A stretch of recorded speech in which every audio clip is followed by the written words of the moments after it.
The first thing we have is just a project update, and then we're going to go into the working session. So we are in the first week of sprint 47. This is a 4-week sprint due to the holiday outage. We started on the 12th, and we will be sprinting until the 8th. So we have a lot of work going this sprint. We are continuing discovery and assessments, exits, outcomes, the public-facing pages that lead to IWDS 2.0, customer-facing career plan, application landing page and dashboard, user roles, and seeding goals and objectives.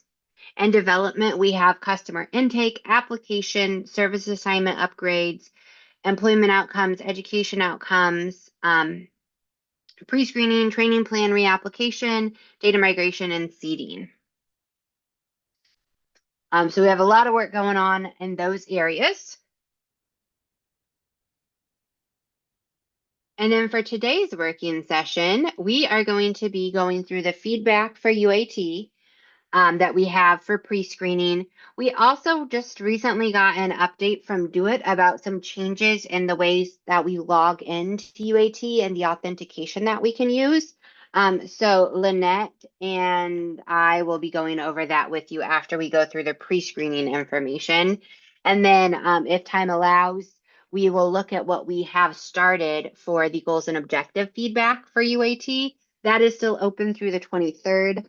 So we'll continue to go through that again once that closes, but if time allows, we'll go through what we currently have.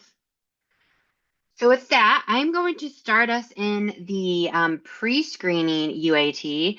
One of the first things I would like to ask is that I'm going to put the link to this in the chat. I want to make sure everybody is documenting that they have, if they have been in, sorry, I got to find the chat. If they've been into UAT for the pre-screening. So I currently have 20 folks checked in that have done the pre-screening UAT, but we know we've worked with a lot more than 20 folks on getting access into UAT. So if you have been in and tested pre-screening, please click on the link I just put in the chat and get the date you completed it put next to your name. If you're not in one of our existing lists, make sure you're adding your name and information over here. That way we have an accurate representation of how many people have touched the pre-screening. So that is in the link is in the chat. I asked if you can do that in the next 2-3 minutes right now on the call. That would be super helpful so that we have that information captured. You will go to the release 9 cycle 1 and then use that check-in participation page to get that documented. All right, so we're going to start going through these pages. I had a lot of really great feedback. So the first one, just curious, is the systems in product going to be something other than the grayscale, bland, hard on the eyes version of what we're seeing? I do appreciate the blue buttons indicating ways to move forward. And ETPL, there's green check boxes or red X's or yellow to-do boxes. But the rest of the page, is it going to be more snazzy and less blah? We will have the same colors, circle icons in the application. And that's being created as part of the application/eligibility certification review work. But I will discuss with the state if they want to do more branding or coloring on this. We know eventually we're going to do an entire rebranding.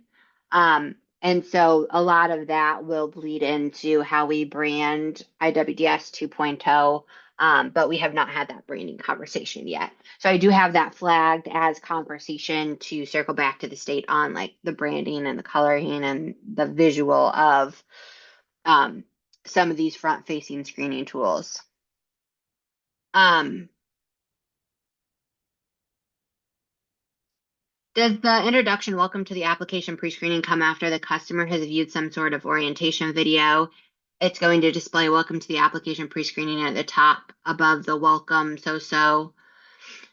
Customers don't care what we call the different pieces of the process, but welcome to the application. Pre-screening sounds like a bunch of government speak instead of just being friendly. So this is going to change to say welcome to the pre-screening, which will be preference in the email they receive that they are invited to by the career planner or on the public facing page where they would access the self-service to get the link.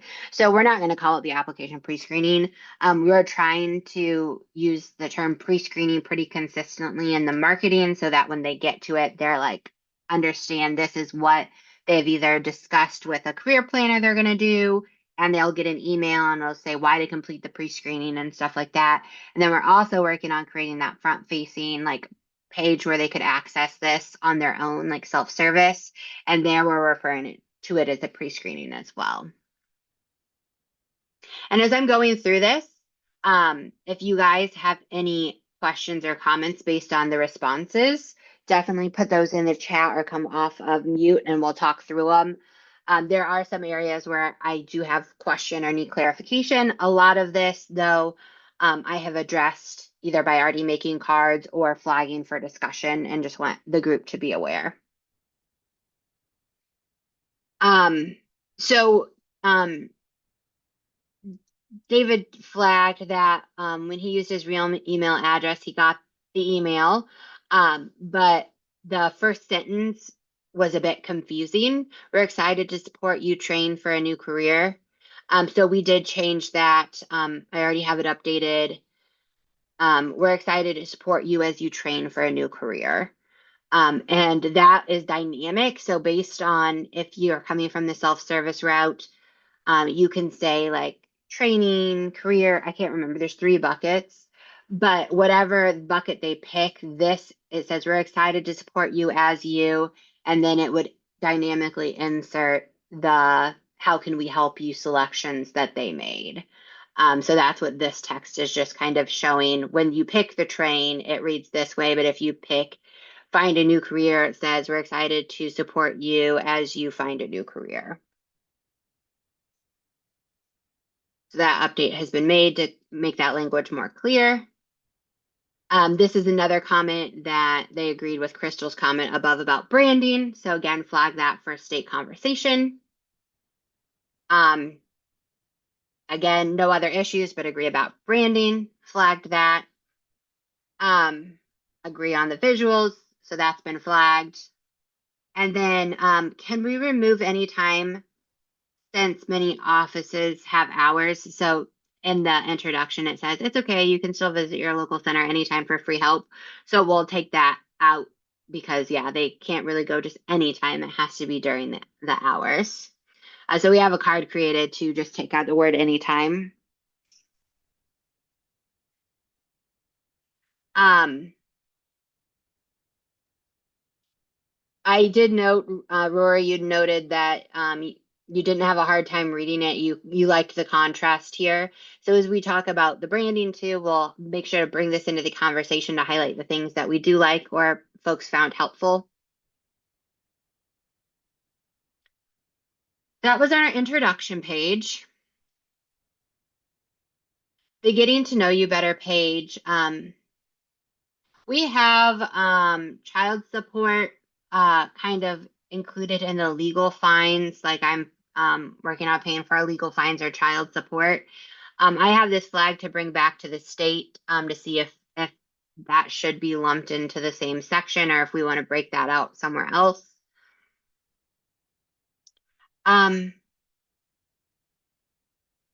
This one I wasn't sure if I understood. When selecting Hispanic under ethnicity question, I selected prefer not to answer for the race question because it was a question that required an answer. And I'm not, do we have that person on the call? I was not sure I was following what the issue was here. I think it's the same thing that was under what I put under one of the other ones. Okay. I think I put that, it wasn't on this page. I think I might have put mine under a different page, but it was when customers don't really understand the difference between, I think it might have been, let's see, program eligibility. Go there. Yeah, that one. The question about Right here. ethnicity and race. Yeah, Okay. it was those two, I think, if I'm reading it correctly. Okay, so that makes sense. Because those are two separate things. So I'm gonna actually pull this and put it with yours.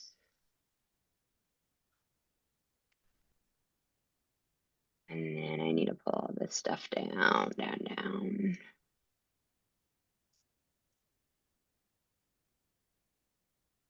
And I'll have that conversation too with this state. Not sure how to address it, but we can come up with something. Um, they are two separate federal reporting requirements that we have to report out on. But maybe we can find some like customer-centered text to explain the difference between race and ethnicity. And there were some other recommendations put in this section around that that I'll discuss with the state group. Um,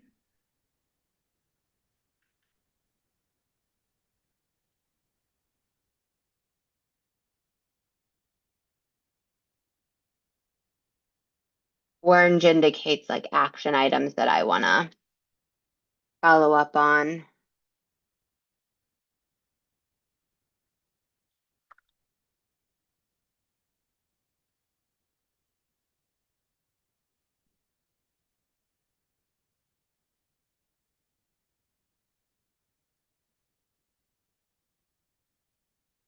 Perfect. Um,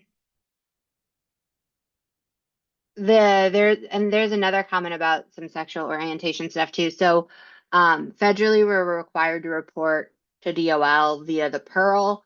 A new Pearl document came out with changes to federal reporting, and as part of that, sexual orientation is now required to be reported for reportable individuals and for program participants.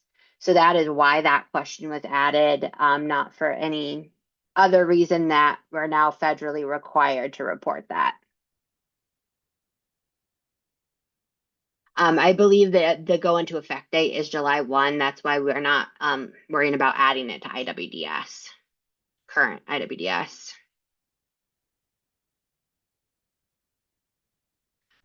There's these two comments are about job ready credentials.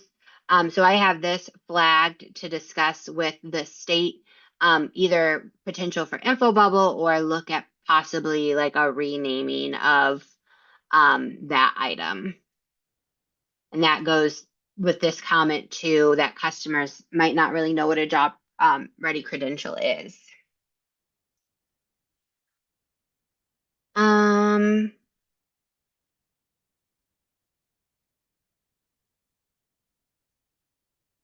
this one, I just copied a comment from above because I put it in the same card. I have some like text update cards.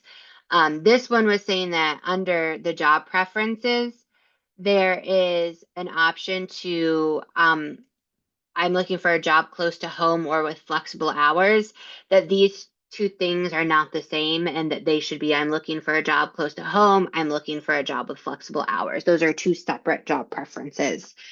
So that was added to this card to split those into two items. That card is going to be part of this large sprint. So most of the work that was flagged that we can move forward on, that is green with a card number, those are going to be addressed this sprint. Another issue, this should say and instead of an, so that also went in the card for text changes, and we'll get that. So it says, I'm getting ready to transition out of the military and looking to start a civilian job.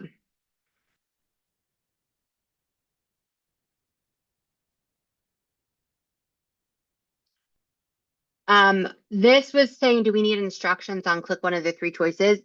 We have the card 18285. We had already flagged previously that we wanted to make some updates to the instructions on that page. So I made sure that this information was included. So we'll have more clear instructions on that skill screening page.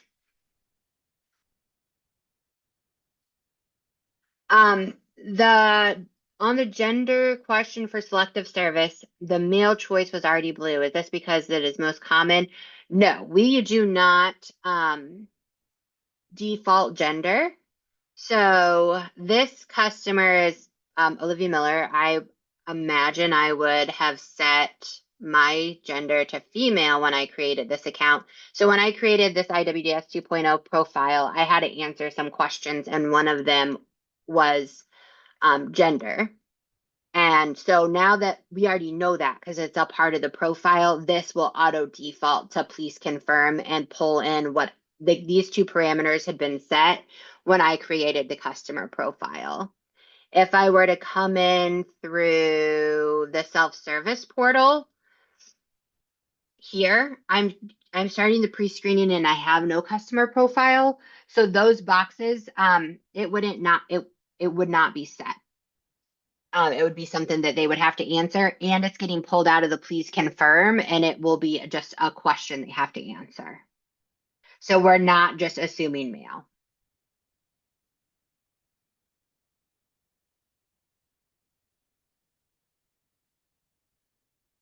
And I kind of explained that here, so we can refer back to that, but talk through it as well. Oh, I see I have things in the chat. Sorry, I was not monitoring that as closely as I should. Let me take a look.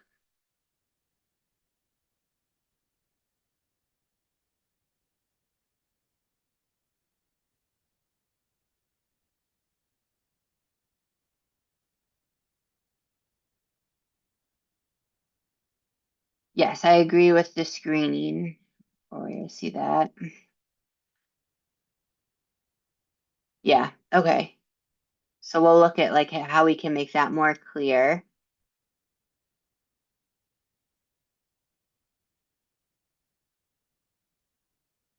Perfect. I'm gonna take this stuff you're saying here.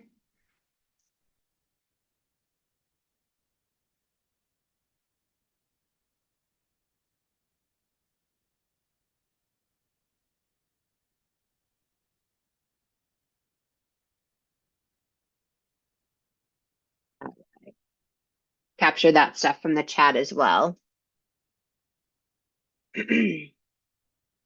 um,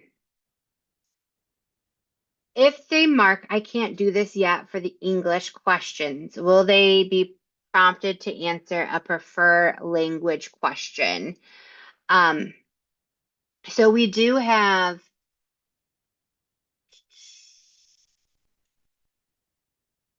let me see, where do I want to be here? So on the skill screening tool, if they pick on one of these English questions, there's another one somewhere right here, that they can't do this or they need help, they are getting flagged as potential English language learner in addition to basic skills deficient. And as we move further into the application, we will auto populate. Um, I have it here. Let me show.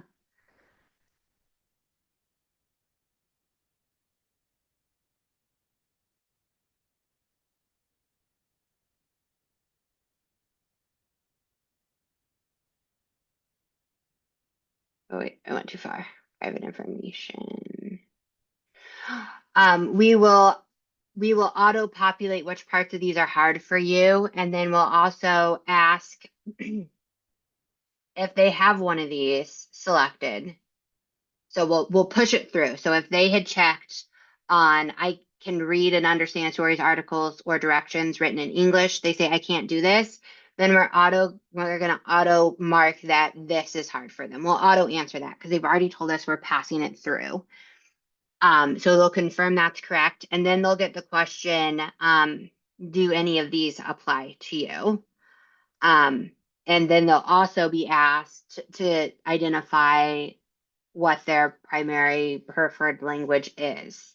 They have to meet both of these things, have one of these selected and one of these two selected to meet the full definition of English language learner. So we'll capture that. If they're not one of these, though, we'll still flag that one of these is hard, get that preferred language, And they'll also still have that basic skills deficiency flag, but not the English language learner if they don't meet the second part of the definition. And all of this is getting passed through to further build out in as we get into the application.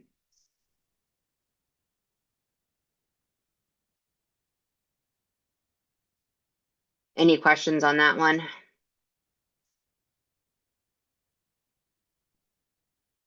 Check the chat. Awesome. And then we also got some comments on possibly like reordering and tweaking the text of the answer options that we're using here. So I'm going to take that back to the state for discussion as well, to get the green light on how we can reorder and tweak some of that language. That's what both of these are about right here.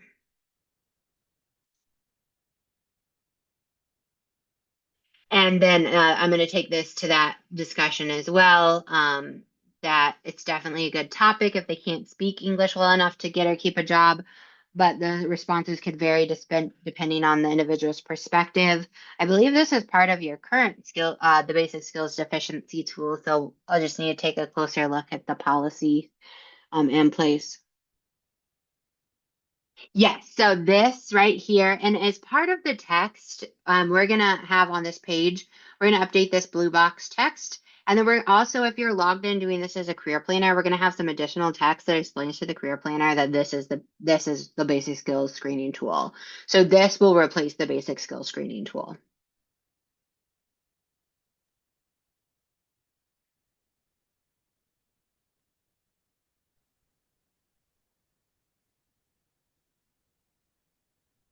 And then there was a comment about it. It was hard to see that they were checked.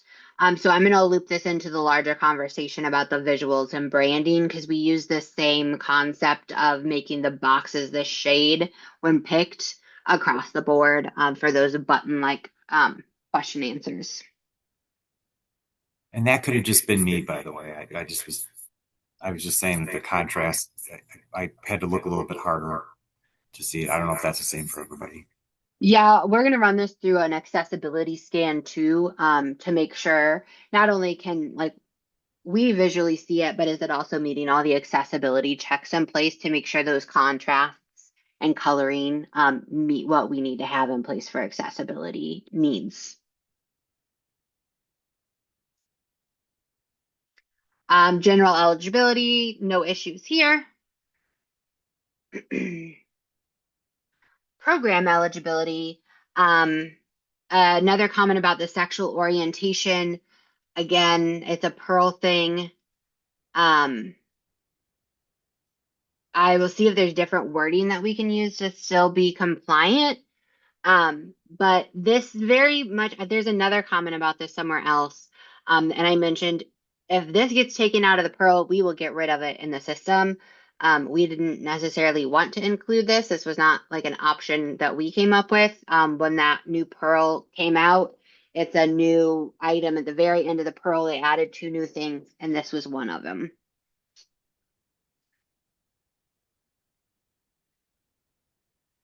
Um, and then, okay, this is what we already talked about. The race and ethnicity questions. I just had moved them here. So I'll have that conversation to see if there's a better way to split those out or provide context, not split them out, but provide context to a customer on what we're getting at here.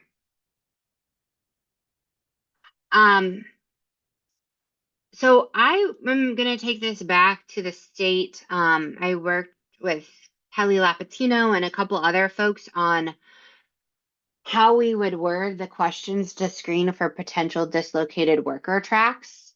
The second question is, did the place you worked close or have to let people go? The comment was that the second question should include a response option, an option response. Not sure that the customer would know if they were laid off. Also, the customer could have been fired, discharged from their job, and didn't receive a layoff notice. So if they were fired, we would hope they would say no, that they weren't like laid off or the company didn't close. That way they're not triggering for a potential, they need to be laid off to trigger for this track. If they say no, they're still going to get more questions of other potential tracks they could be eligible for, but they wouldn't be eligible under the closure or layoff branch. I'm going to talk though and make sure that it is reasonable to expect that a customer would know if they got laid off. I was under the impression that they would get some sort of formal layoff documentation or some kind of notice to know that they had been laid off versus fired. But I will confirm that.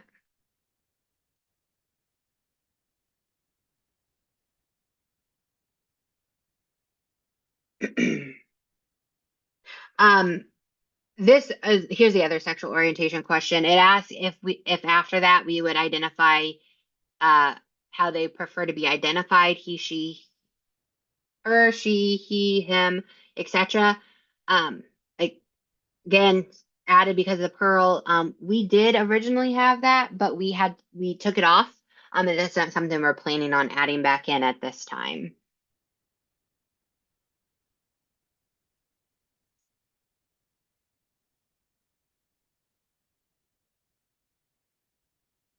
Okay, my customer did not get the profile information page. Not sure if it was a part of everyone's flow. So if you enter through pre-screen, through self-service, if you come this way, you will get that profile page as part of the pre-screening, so we can capture the necessary data points we need to set you up as a customer. If you enter it through, I got logged out. Hold on one second.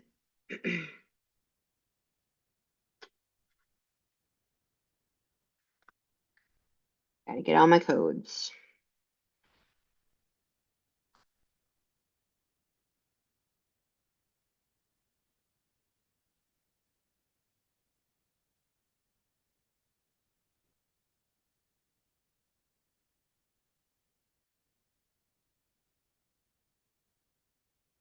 If you enter the pre-screening by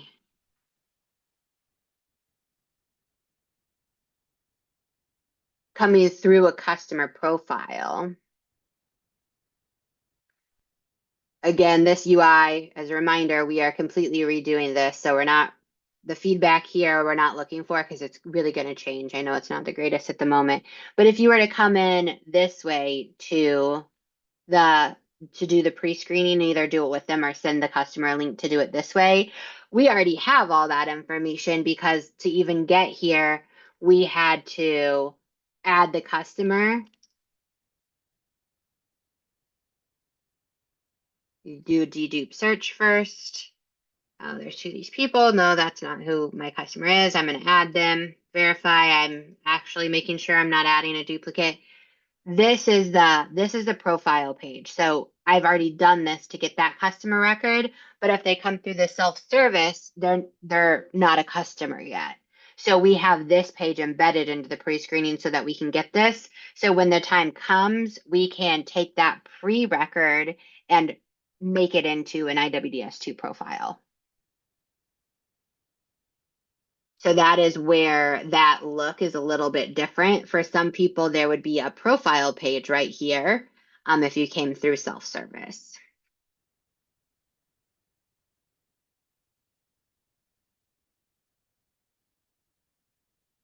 I see a comment in the chat.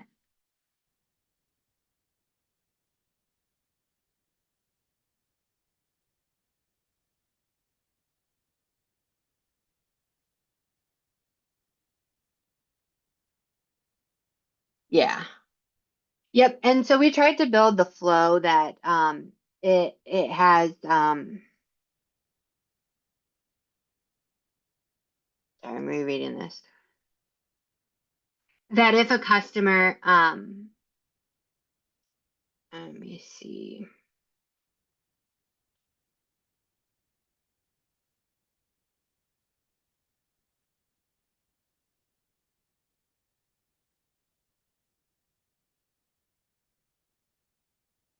Okay. So this is the flow for the dislocated worker questions. And yeah, so if you said no, we're looking to see if they're not just going to fall off. we do have some alternative routes. So one of the things that really came up was like, what about like interim jobs? So I got laid off and I have taken a couple part-time jobs. And I get to this question, did you lose your job even though it wasn't your fault or get a layoff notice? And I'm like, well, no, I'm, working part-time jobs. They'll trigger to that kind of question. So we're not just saying, oh, well, they didn't get laid off, so they're done. And the same thing here, if their plant didn't close and they said, no, we're not immediately going to drop them off because they didn't meet like the mass layoff, plant closure, we're going to start going down the tracks of potential for like a smaller layoff. Um, and then if that's not the case, then we start going down all the other subtracts of self-employed, formerly self-employed are these two buckets. And we have two questions because we know some of this stuff is a little bit complicated, especially in some of these subtracts where maybe I didn't own my own business, but I worked full time for at least 1 year for a self-employed person. So we have some of those redundancies built in because of the complexities of this. And we wrote them in a customer-centered way as best we could, but we do know some of this stuff is a little bit complex. And then an application, so the customer answers this.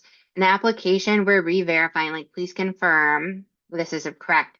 Now the career planner might have the conversation and realize, like, okay, they didn't fully understand, and can kind of tweak it there in the application without having to come all the way back to pre-screening to re-answer these. Where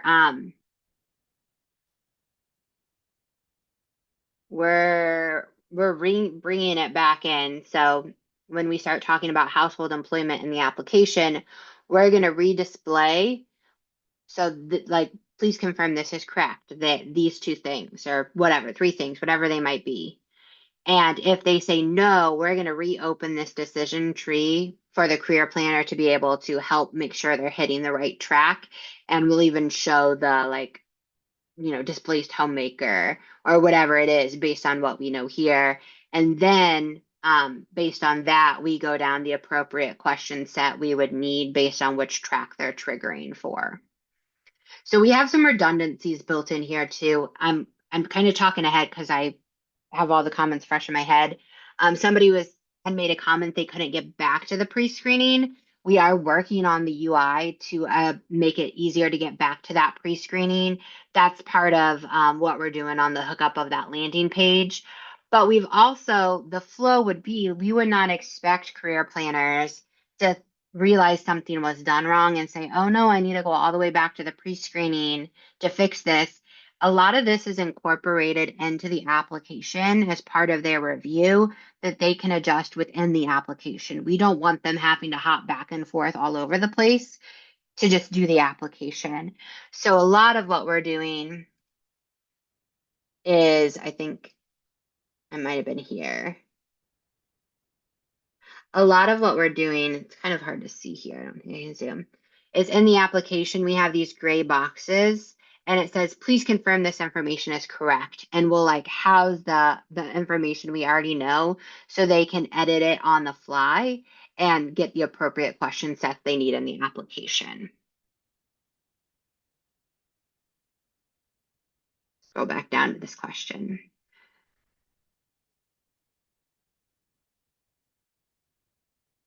Do you guys have any questions on that? Are there any questions that would indicate underemployed? As it relates to a specific track? Yes, actually, no, I know what you mean. Yeah, that first question or that second question, let me jump all the way back here. Um, I lost my last job and had to take other work, but I am earning less than I did before. Or I don't have the kind of like benefits that I had before.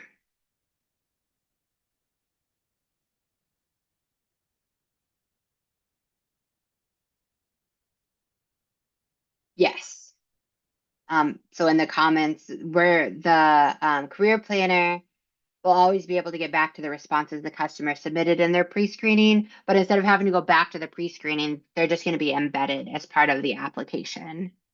And we'll auto-populate. They're not re-answering anything. We're just confirming this is correct, and it's a space for them to say, oh, wait a second. No, I answered that wrong in the pre-screening, and fix it there and get the right question set in the application that they need based on that change. Perfect.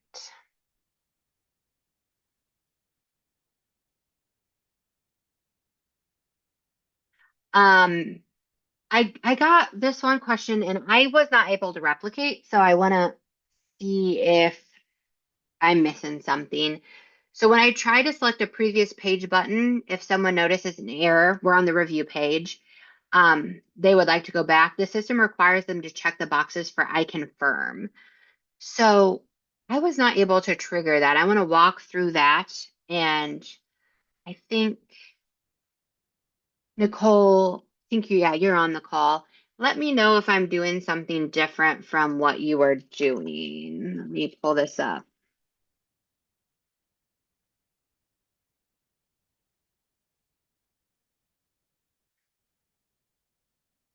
Give me a second as I speedily click through here to get to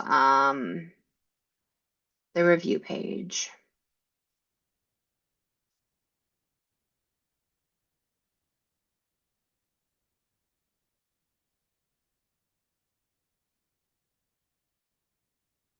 Okay, so when I was on here and I was clicking these buttons, I was just able to jump right back. The issue I had is if you scroll all the way down to the bottom on the review page, and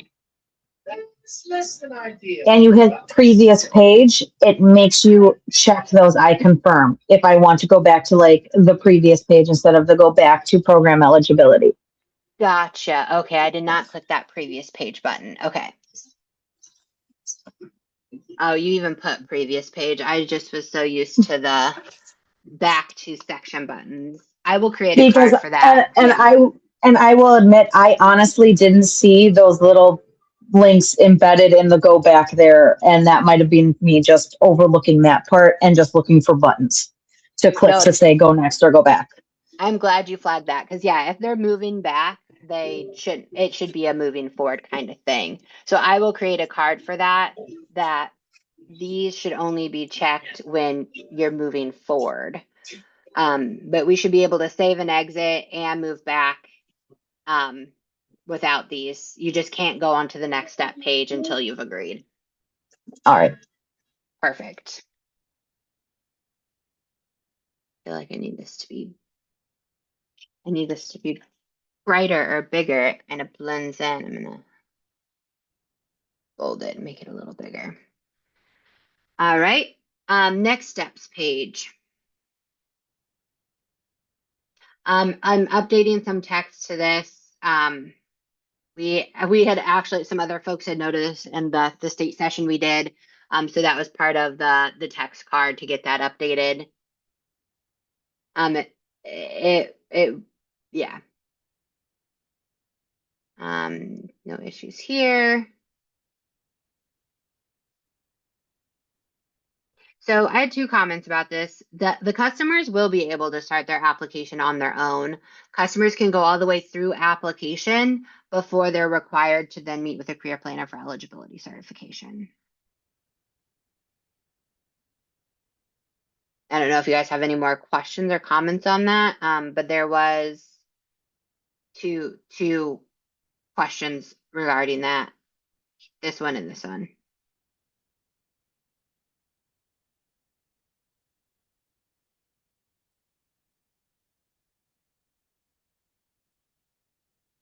All right. Feel free to type in the chat or come off mute if you have questions or want to ask more about the process for and expectations for allowing the customers to move forward with the application. We talked about it in a couple discovery sessions about how once they are finished with the application, they'll submit that for review. And at that point, a local office will be notified, and we're going to set some policy in place around turnaround time for meeting with them and getting them in to do eligibility certification. We'll also have the option to, once an application is submitted, that if like maybe a customer's like, hey, I actually got a job, never mind. A career planner can like mark that like close an application and then identify that reason. We work together to come up with that reason list. Additionally, we want to send like customers like, hey, your application has been submitted for X number of days, make sure you're meeting with a career planner to move forward. And then if you're no longer interested in this, they'll also have the way to flag that they want to close an application because of a subset of the reasons we identified that would be like customer specific. So like I found a job would be in the list, but cannot locate would not be in the list. That would only be in the career planners list. So we did talk about, customers can submit applications and we're going to have better ways to clean up and have visuals of applications that need action. And then ways to kind of close them so they're not just forever sitting there if they should be handled. And then we're going to automate a closing of application after. We're still working on defining the time period. I believe we're on 90 days. If after 90 days nothing has happened with that application, it hasn't moved forward into being certified or enrolled into service, then the system will auto close it. And note that it was auto closed. There will be the ability to open applications back up. So 91 days passes and the customer's like, hey, sorry, I got really sick, like super sick, and my mom got sick or whatever, but I'm ready. You can reopen that one at the 91-day point. You just have to re-review and confirm with the customer the information is still correct, and then they can move forward with certification and enrollment. There was a note here. We're going to send an email to them with information. I'm going to talk with our devs the best way to incorporate a way for them to confirm that email we have, because that was a good point. They could have like done the pre-screening and put like, I'm just putting up my like junk email in because I don't know if I don't want to be spammed or whatever. And now they went through it. They're like, ooh, okay, actually, yeah, I want to use my real email address because I want to be more engaged with this. A spot for them to change that email address so that they can get that information. They cannot, they could use a fake email. They could give a career planner a fake email or an intake staff when they create their customer profile, like if they're coming through it, like through IWDS. But if they're using it through this self-service thing, they have to use a real email because after they complete this, they have to get the link and click it to get into the pre-screening. I gave you guys a workaround with using the fake email, but that will not be a thing that is like actually available in production. So they will have to use some kind of real email. They could still use a junk one and want to switch it to like their main one or whatever. But I did want to note that too. And then could we require video before moving forward? Yes, we are going to require that they watch that video before moving forward. We're still working to figure out exactly how long the video is going to be and what all it's going to entail. But once we have it, we'll have some logic in there requiring that they watch the full video before they can move into the application.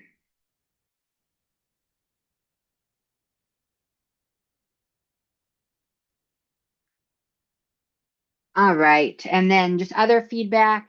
That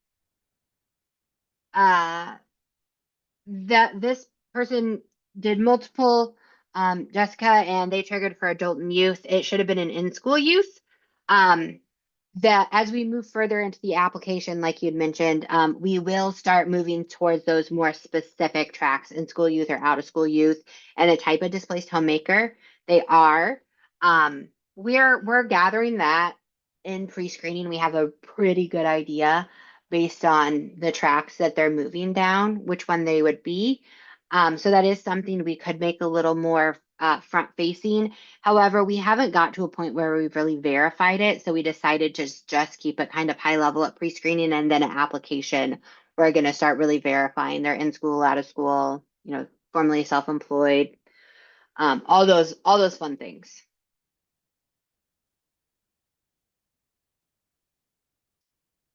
Okay, so this is what I kind of previously walked through. After completing a pre-screening with my fake customer, I checked to see where my person appeared in the customer applicant pre-screening intake tabs on the main menu. I saw I could create a customer there using my pre-screening example, so I clicked it and I noticed that not everything I checked in the pre-screening auto-populated into the create customer profile screen. So we are working on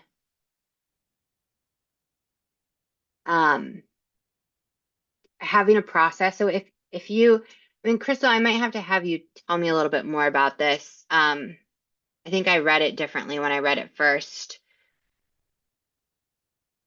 The information in the customer profile, if you come through it through a customer profile, will bleed into the pre-screening. And everything we know will be auto-populated and you'll be just confirming. If you come into it through the self-service, you're not a full profile yet. You're going to be a pre-intake record. And when we search a customer, we're wanting it to search across all three of these. And this is one we're working on hooking up, and we'll be doing some UAT on once this is fully built out. But we're going to incorporate a way. So like I do pre-screening and the customer comes in and you're like, oh, you're not a customer profile, but I see you have a pre-screen record. We want a way for us to be able to complete a dedupe search. And if they're not, ability for them to be added into a customer. This information should already fully be there, and it's going to be more of a streamlined, just create that customer, or maybe we find a dupe and then you just merge that pre-record into that existing record. So we have a BA working on this and building the cards out, and once that is in the system, they will put this through UAT with you all so you can better understand how we streamline the ability to get self-service records, which are essentially pre-records, and to be full-blown accounts where they have the full menu of options and you can get in to like applications and career plans and all that. And they're not just a pre-screen record, which we're calling a pre-record. But there should be no dedupe. Like if we have the information, you should not be re-entering name, date of birth, any of that. It should be all there. And we do want from this pre-record, if you run a dedupe and there, so like there's potential matches here, so you can merge. But if we're going to add new, because we already have the full profile information, this should be just automating all of this because all of this was already asked on that. The profile page that you get on self-service that you don't get when you come through a record. So this page will go away and it will just automate the creation of that page because we already know everything here from the pre-screening. So was that what you meant, Crystal? Or does that at least answer what your question was? And Crystal might not be on. No, I'm here. Oh, okay. Yeah, I think because I noticed that I had to put the stuff in twice.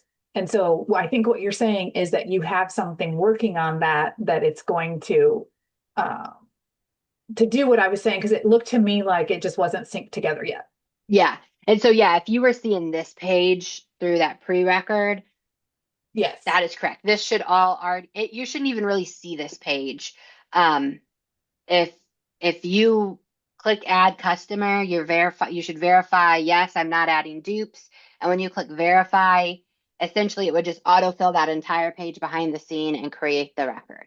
Right. Perfect. Yeah. And I think Laura, I think you're on the call, Laura Minky. We'll Yes, just want to I'm make here. sure, I know you're working on this, Yes. that we have that card that streamlines that.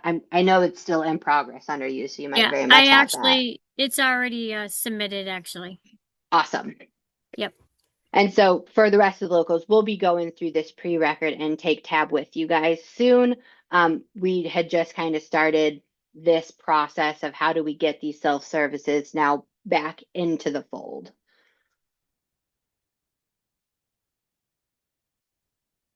Then there's a comment about the drop-down boxes. So, and I am trying to think, I might actually be, okay. I probably am a better suited if I actually go into the add customer record just because it has more drop-down boxes in one space that I can show you. So we use a dynamic approach to how the page stuff gets laid out. Because one of the things we found is we have so many users and they're all use different sizes of screens. So some people have really small screens, and so this is going to open up because I'm not scrolled down enough for it to open below. When I scroll down more, it opens below. There's space. So the drop downs are taking into account the space that it has above, below, and beside to know the best way to open it so that it is showing you everything you need to see without it getting cut off. Like if it were to open down, some of that would be cut off because I'm not scrolled down all the way. So these are changing based on kind of where I'm at with the page on how it should open to make sure it has the space. So it will look different if you're interacting with it like on different screens, or if you make your screen at your window a different size, it will change.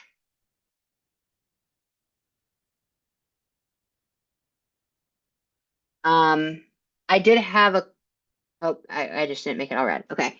So I wasn't sure if this was an issue or if you were just noting that. If you have multiple tabs open or windows open and you sign out on one of them, it's going to sign you out of the entire IWDS 2.0 site.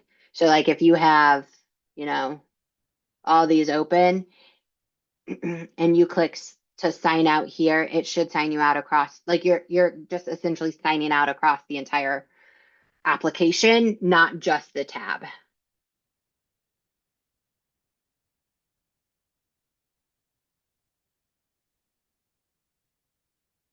I think what I was commenting about was that I don't ever open extra tabs. Like I don't purposely do that. Oh, okay. So I didn't know why there were two tabs. I mean, it did sign me out of both of them, but I didn't understand how the second tab got there in the first place because that's not something I do. And that's something we talked about at the very, very beginning of this process, like several years ago, about the fact that like when you navigate through current IWDS, it's a backwards and forwards thing. You're not opening multiple windows at any. Yeah.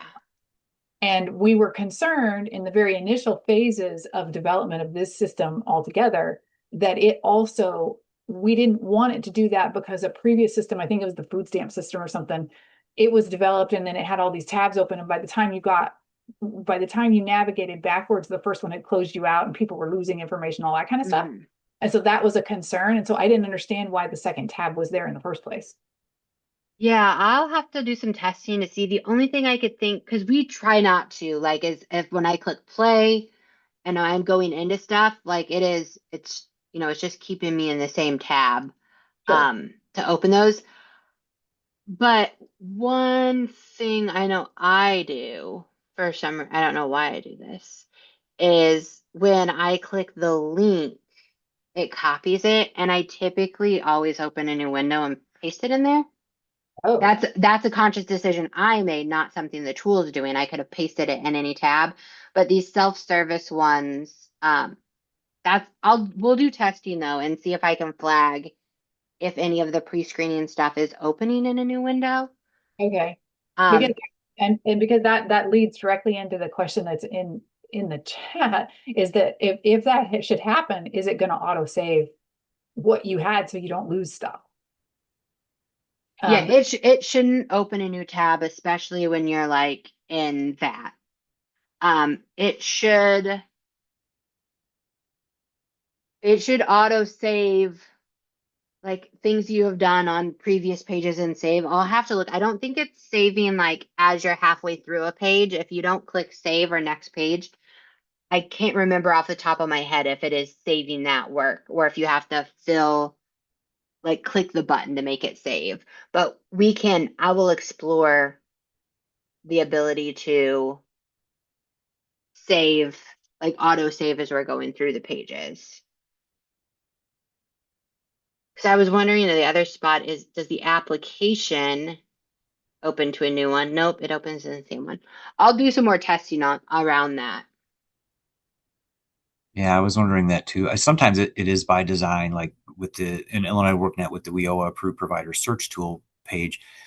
That's, I think, an intentional design so that if you wanted to go back to the list and compare two programs or providers like side by side. So I was thinking kind of the same thing, like, oh, maybe it opens a tab so that you can go back to like a the main page you were working on or a sub page. But I can't remember if I encountered that where it opened it on its own, or I might have right clicked to open something in a separate tab. But yeah, in my case, same thing.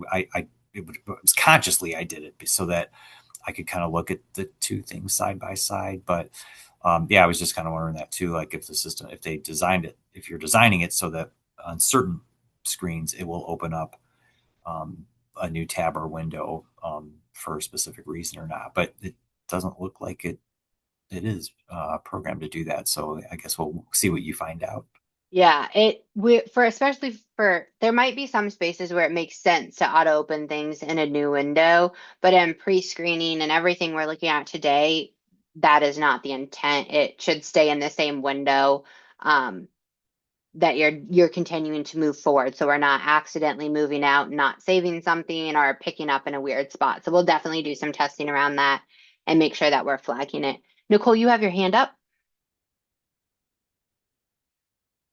Hey, Olivia, I'm sorry. I don't know if this question was answered, but to Cassie's question, if you go backwards, just say if you want to, go back to the page before, will it save what you were working on before you went back, if that makes any sense? Yes. Yep. Okay. Okay. Anytime we're clicking these buttons, it's saving what we've done. Okay. This is in a weird state because I've now started application. There are ways to get back into the pre-screening. They're just not easy UI right now. But now that I'm in the pre-screening and I have an open application, it has everything grayed out because it doesn't want me to change the pre-screening. It wants me to work in the application. So that's why it looks kind of weird here. Okay. Thank you. Yeah. And then we also had a comment that Nicole, you went through the pre-screening twice, different Nicole, once customer-led youth and once as a career planner advisor adult. In both cases, there were no questions about public assistance. Can you give me the name of your youth customer? I have it kind of in this screenshot. I don't know if I can get it here. So this person, if you are in school, so if you are going through as a youth and you say yes to in school, you're in the right age range, there is a question. They don't see these yellow boxes. These are for me testing. But you should have one if you're in school youth about income. This question is repeated in the application for everybody, but only pertinent to in school youth eligibility. I can't remember the customer off the top of my head. Let me see if I can figure that out. But I was creating an out of school youth customer and it didn't ask for the out of school youth customer. Okay. Yep. And that is by design. But when they get into the application, they will have that question. The reason I was putting it in is as something for pre-screening, it's good for like career planners to know and the customer to know, like if they may need to bring in their SNAP letter so we can determine them eligible as a low income individual under that. Mm-hmm. So that was the reason. It's nice to, as a career planner wise, have that in the knowledge in a pre-screening going, oh, that's something we're going to need to keep an eye out for until so we can ask them for it when we need it instead of after the fact when they go, oh, yes, I actually do have that. Perfect. I'm going to flag that for me to look into.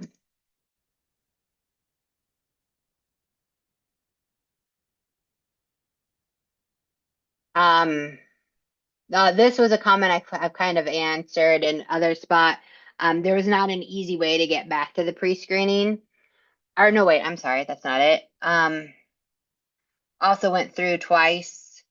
It still said not started. If you are looking at, we're still hooking up these pages. So I know it says not started. So this is still in progress. And we're getting those results. If that's what you're talking about, that is work coming soon. But if you're talking about, you saw that somewhere else, like inside of the pre-screening somewhere, let me know the name of that customer. I don't think we have that in the pre-screening anywhere. Make sure, let me see if I have. All right, it looks like you're on the call. So if you're talking about somewhere else, definitely let me know and we'll take a closer look at that.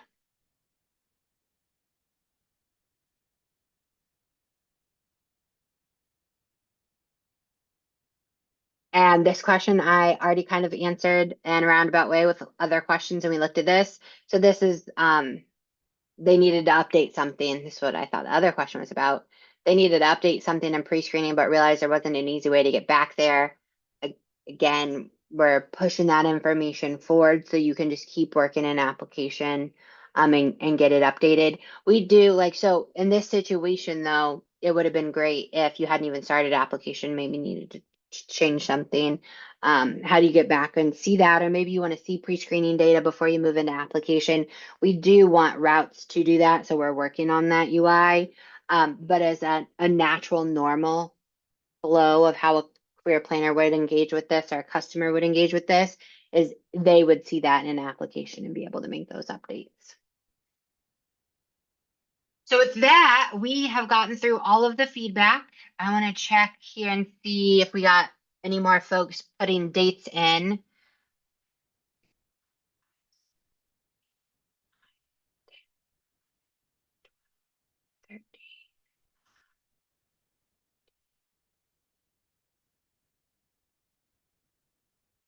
Good. So we now have 22 testers that are in. So we got a couple other dates. If you guys could, if there's folks on the call who know that they have other staff who, we had like 76 or 86 something on the actual UAT call. So if you have staff who you know participated in this who are not on the call today, if you could please provide them the link to the notebook and ask that they check in so we have an accurate representation of the local areas who have engaged in UAT, so we can make sure that as we're tracking this and the engagement and feedback, we have that accurately represented. I'm going to re-put the link in case anybody came in later. I don't think you can see previous chat, so I just re-put that link back in. Perfect. All right, and then up next, we have, we wanted to talk to you guys a little bit about, there is a major change coming to how we log in to UAT. Because of a new update, Do It is pushing out, and we utilize their single sign-on, their Okta sign-on path. It's not a tool that we manage. I'm going to sign out so we can see it. So it's something that we have to work closely with Do It on because this is their IL.gov logon portal. Lynette, do you want me to kind of talk through it and then you can add in what you learned, or do you want to? Yeah, you can talk through it and I can add. So and this is for our testing environment, so this applies to the UAT. For you folks, it's not going to apply once we go to production. So when we first set this up, you guys had to complete this form. And I want to get to the screen, next screen, and have a visual to show you as we're talking through this.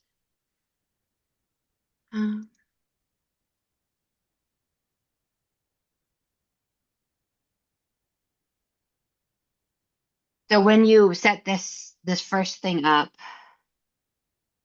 maybe Oh,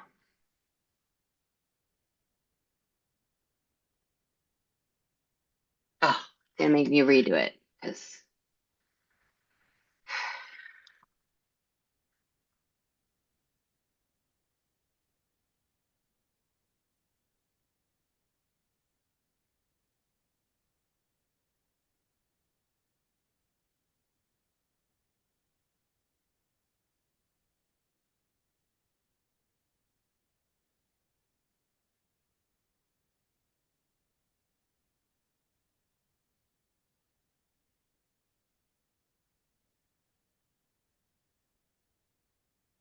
okay, so when you guys set this up, you had to pick how you were gonna, the security method, the authentication you were gonna use. If you guys had used phone, they are shutting this off as a way to authenticate how you get in. So if you had picked something else like email or a security question, or you're using one of the like authenticator apps, you're good. But if you have a phone option where they text or call you, that is going away. And unfortunately, we did not learn about it until yesterday, but it's going away today at 4 o'clock. So we are working closely with Do It to figure out, because if you already had this set up, so like I have this set up on my other test account,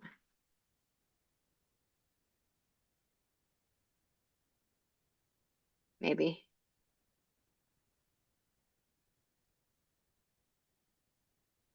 We are working with Do It to figure out, I don't have a way to change this, and this will not be an option starting at 4. We're going to work to get a link from Do It that we can provide to everybody who's using that so that they can go in and change the authentication option to something else. The security question one is a great one, or even the email where you're emailed that code is a great one.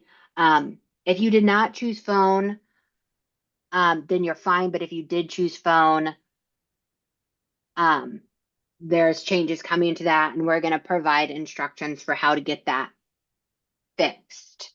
And then Lynette will be providing one-on-one support to anybody who, after we have the resolution, who has issues implementing it, how we can help troubleshoot that with you guys. So we're not going to leave you stranded, but we will be able to help get that support provided so that you can get back into the UAT system.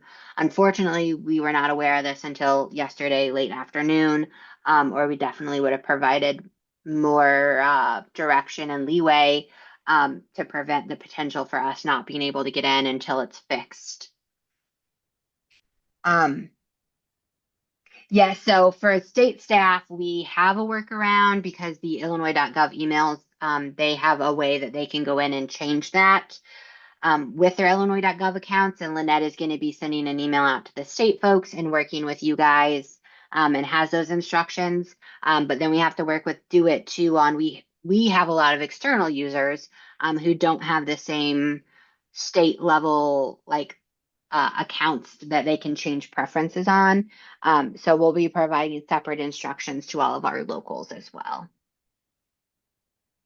Does anybody have any questions? I see Joanna, I'm able to log in and I did choose the phone option to verify, but once I am in the page, nothing comes up. So we'll have you work with Lynette too to make sure that we're able to get you in and you can see stuff, and that once we have those instructions, we can change it so it's not the phone option.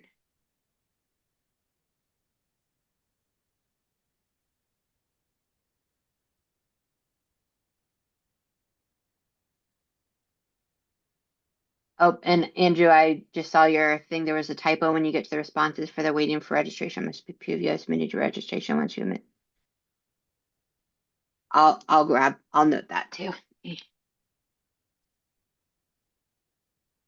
Lynette, is there anything else you want to add? No, I think you covered it pretty well. So look for you'll receive an email from Kelly and I with those instructions as soon as I get them. So appreciate the flexibility on testing for UAT. And when we get those instructions, we will send them to Lynette. Will we be able to send them to not email management? The user list. Yes. Yeah, I'll So, send it to perfect. the emails and the user list. All right. So that way everybody, you won't have to worry about passing it forward to like all the folks who might have participated in UAT and like BN. We'll be able to send those with Illinois.gov accounts, the one instructions, and everybody else will get the other instructions for how to do it, how to fix that if you don't have an Illinois.gov account. And yes, Roy, to confirm, if you set up the Okta security question, you're already good. They're just moving away from allowing the phone as an option for test purposes. When we go to production, it will be an option. But anytime we send or call via phone, that option is going to be removed. Oh, great. Thanks. Any other questions?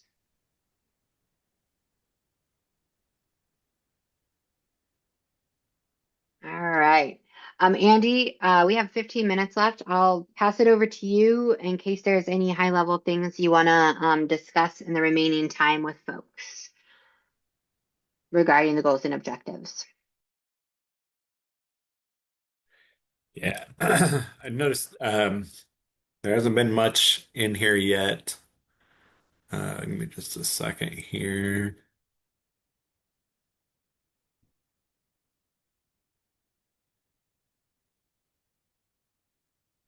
Okay, there we go. So we need to make sure that we're getting this tested, get in there. We're requesting it by 12/23, which is this upcoming Tuesday. Um, as far as adding the goals and objectives, had a question, can the drop-down box for identify goal all show up without having to scroll down? So I'm assuming the question was that you wanted the box to be bigger. I'm not, I think, is that Allison?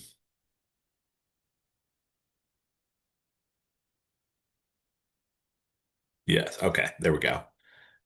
And then the define short, immediate, and long-term goals. That is something we did take back as well from the in-person session. So that is something we are working on. Also can drop down box for identify the objective, show more options without having to scroll.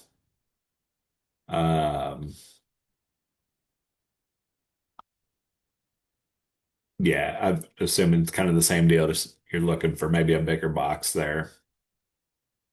So we could probably, Andy, make sure those are using that same kind of dynamic feature. So if there's space, we can show them all. But if your screen is short, like if we know we have a lot of folks who have really small screens. So if it's not, you might still be forced to scroll. Like if the system determines it cannot fit it completely open on the page without getting cut off.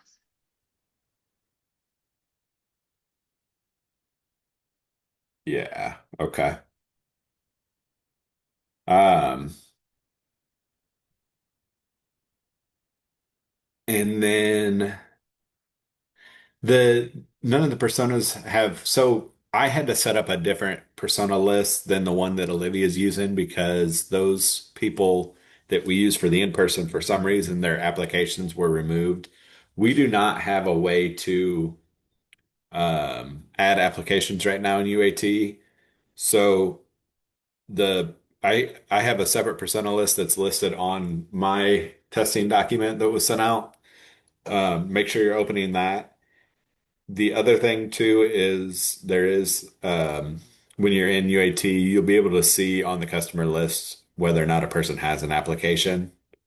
There's a box. In fact, I think I have this open already. Number of applications right here. We just need them to have more than a 0 in there. So if you're struggling to find something in the persona list, it is okay to go in and find one that has some listed.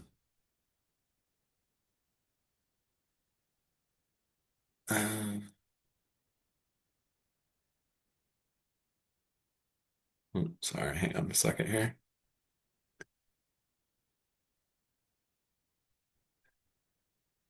The comment, the question, where is that? Because completing customer pre-screening, it does not allow me to start an application. Right. So that's what I would say. We don't have a way of doing applications right now in UAT. Those are added in the back end. And so we do have customers out there that have them listed in this field right here, this number of applications field on this is just the customer screen when you go to it.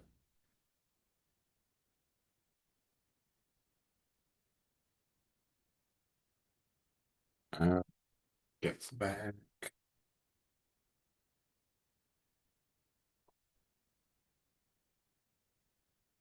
And Paul, same thing for you on number one. Yeah, just note we don't have the applications right now. I was able to enter goals and objectives. When I went to edit goals and objectives, there's a delete goal and objective button.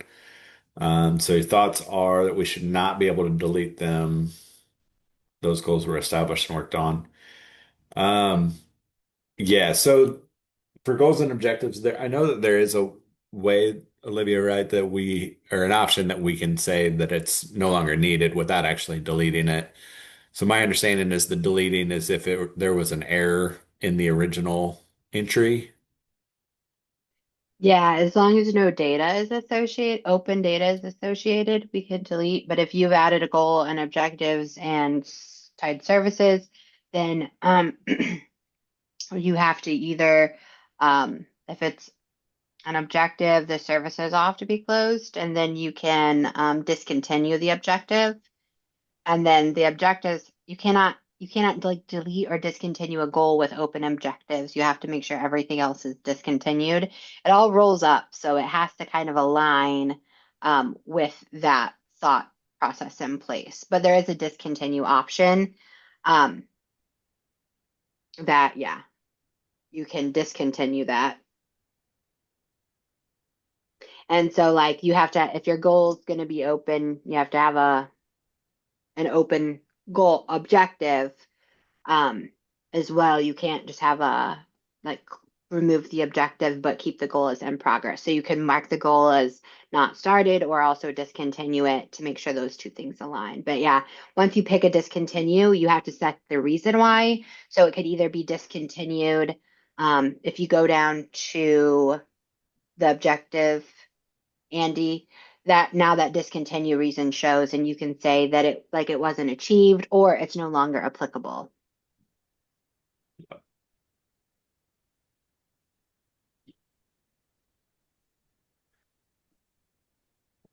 And then the third one, I'm having a hard time figuring out what I'm setting goals and objectives for. I did not see anywhere to document what the career pathway goal would be.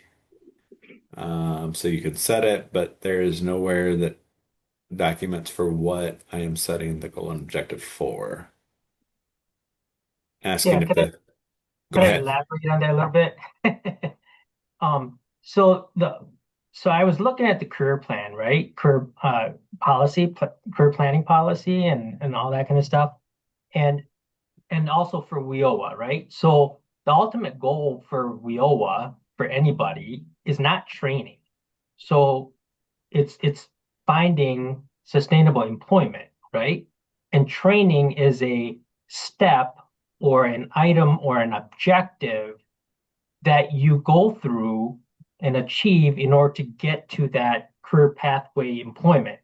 So for me, it's kind of like, and I guess this is where I had difficulty and hard time figuring out how to set the goals and also how to navigate, because in my mind, the way my mind works is WIOA already has a goal. That's self-sufficient employment in a specific career cluster or pathway.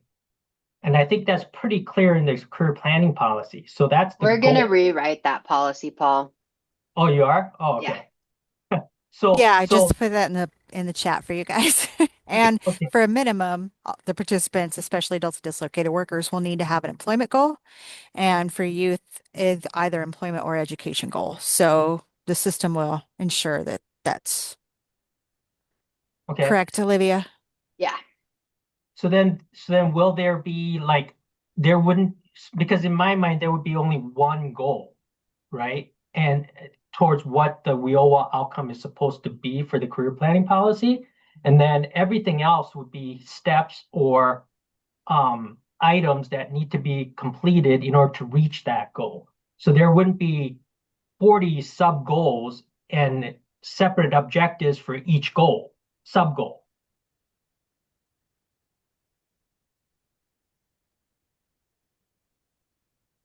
If that makes sense. Yes, but are you going to make we are going to connect services to goals and objectives, and therefore we needed a way to separate those so that we had training goals and training objectives as one, so that the training services would be attached to those.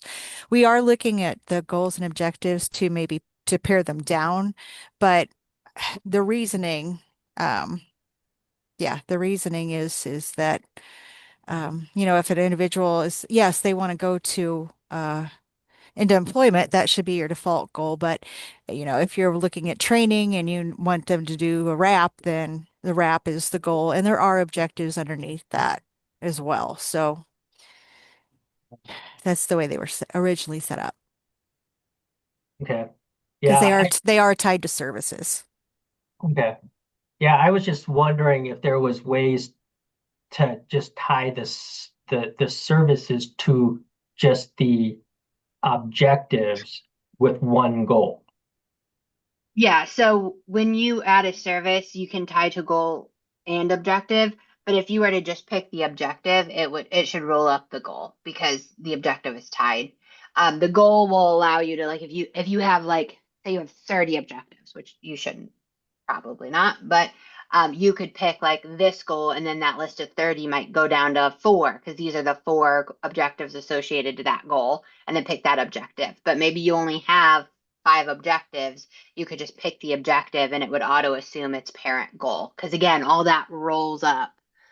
So the system will be intuitive enough that it can make those decisions because there's that one tie there. So there would be like a career pathway overall goal, and then sub goals Yes. will have objectives. Right. That's why at a minimum, we're saying you have to have at least you have to have the employment goal for adults and dislocated workers and an employment or education goal for youth. So that's the minimum that's put in there because yes, that is the overall goal of our program. And But go ahead, Olivia. I wouldn't call them sub goals. I would call them like additional goals or supporting goals, because your employment goal would be a goal with its own objectives. But you might also have like an additional training goal that by meeting this training goal, it's going to get them closer to their employment goal. And the policy will be updated to reflect that. I know now it's written that, like, I think a lot of people are thinking, well, that training goal would really just be part like an objective to employment. But the way we've set up the new career planning and the policy will reflect that those would be different goals.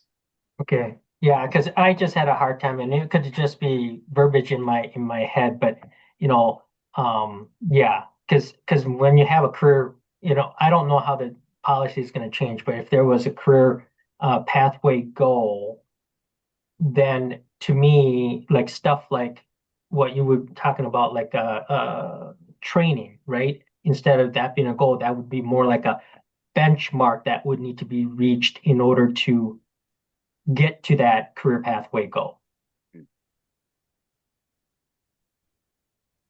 Yeah, and we'll continue to provide more clarity on that as we've been working really hard here on training resources, and like, so not only do you guys need to know how the system works, but you need to know how the policy is integrated, the customer support or customer center design aspects behind it.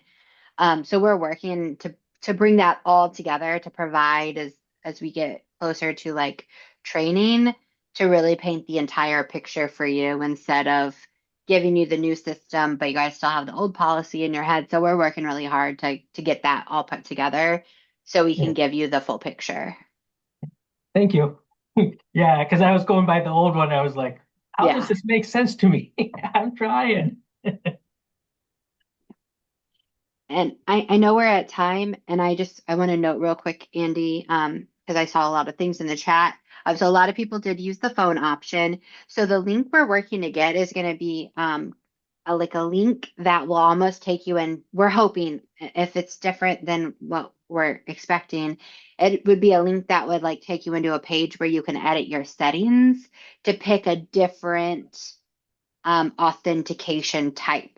But again, we're still like, we're kind of in the dark until we can get that guidance from Do It. I could see the potential for them to say, oh, we're just going to have to like remove and re-register people. Once we get that figured out, we will provide the instructions and next steps. And then Lynette will have calendar availability open through the next, couple of days to work to help you guys get that resolved. So if it's not something you're able to easily do by the instructions we provide, we'll provide that one-on-one support as well.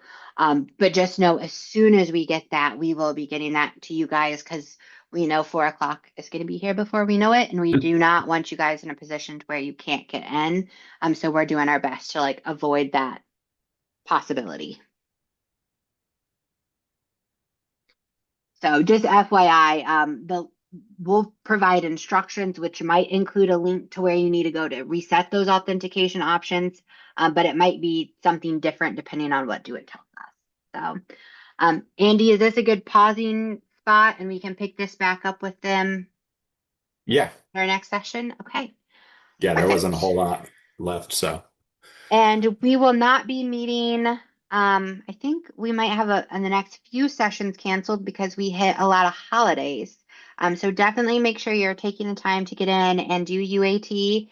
If you have not been able to do the pre-screening UAT, you still can get in and look at that before the 23rd. We are going to be pushing out some updates, some technical updates, which will clear out our databases in UAT. So you can still perform like the pre-screening, but data that was there will be gone because we have some massive database changes that requires us to clear out the system. So we've held those until after the end date on the 23rd. But after that, our developers are going to be looking to push that out. So, Rory, I see you have your hand up. Yeah, sorry. That I think you kind of answered the question. I was just wondering if it's even if if you have to close the notebook and not leave that open for cycle 9. I was gonna say, can you leave the UAT for the pre-screening open? I was gonna just to kind of play around with it, and I'm gonna take some screen grabs and just try to if I can't, if our staff we're just it's had some turnover and stuff, or just they're spread kind of thin. So even if they don't have time to, I'm trying to help them if anyone wants to, jump in and test this, real time users, career planners, that at least I wanted to show them, kind of give them an idea of the flow and like, hey, the customer's going to be able to put this in and it's going to make it easier because it's going to auto populate when you start to create an application, that kind of stuff. So I just didn't know if the UAT for this will be open for another few days but it sounds like it's set until the 23rd for the pre-screening. UAT will be open for both items. You can get in until the 23rd. The Okay. notebook will stay open. I'm not closing that notebook, so please put okay. everything in the notebook. After the 23rd, we're going to do a database refresh. Data will be cleared out. So you can still get in, but if you had a customer start it, like there will be no customers. You'll have to create a customer or go through the self-service route. And Or the then ones you created with the scenarios, it's all going to be wiped. yes. Okay. For Hallie's question and the UAT guide for goals and objectives, there's a list of customers. It's like persona customers. All of those customers we have created applications for. We have to create them on the back end right now, and it's not a thing we would ever ask you guys to do because it's very tech heavy. But we have those created, so you can use the customers listed in the UAT guide in that persona document. If you go into them, they will have open applications you can go into to complete the activity. After the 23rd, though, those customers will be wiped. We will work after that when I'm not sure the exact date, but we will work after that to go back in and recreate those customers and applications. But there might be a period of time where we are recreating test data. So work really hard to get it done before the 23rd. The UAT site will stay up. We never take it down. It's always there. But the kind of data in it will not be the same after that push to UAT.